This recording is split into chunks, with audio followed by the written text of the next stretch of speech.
Ils ont beaucoup d'enfants, 4 enfants. La situation d'enlèvement pour des enfants est une situation assez rare. Et pourtant, ça fait partie des angoisses, les premières angoisses des enfants. C'est-à-dire la crainte d'être enlevé, c'est quelque chose de très présent aujourd'hui chez les enfants, d'être enlevé évidemment par des voleurs ou des personnages imaginaires, mais cette angoisse-là est présente, donc c'est souvent une angoisse qui a été anticipée par eux. L'angoisse d'être enlevé, c'est d'abord l'angoisse d'être séparé de ses parents.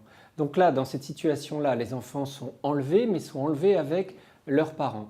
Donc on peut espérer qu'ils soient dans le même local. Ça, c'est très important. Le fait que les parents soient présents, même si les conditions sont difficiles, pour les jeunes enfants, c'est un facteur de réassurance. Ils ont été enlevés, mais enfin, s'ils sont gentils avec eux, ils peuvent aussi se dire que tout va bien. Et se met en place progressivement ce qu'on appelle le syndrome de Stockholm, c'est-à-dire l'attachement aux agresseurs. Dans la mesure où, de toute façon, notre vie dépend des agresseurs, eh bien, tout un chacun, même les adultes, on redevient petit. Évidemment, pour les enfants, c'est encore plus facile, puisqu'ils sont déjà petits. On devient petit et on s'attache aux représentants de la force et du pouvoir que devient la personne qui nous enlève.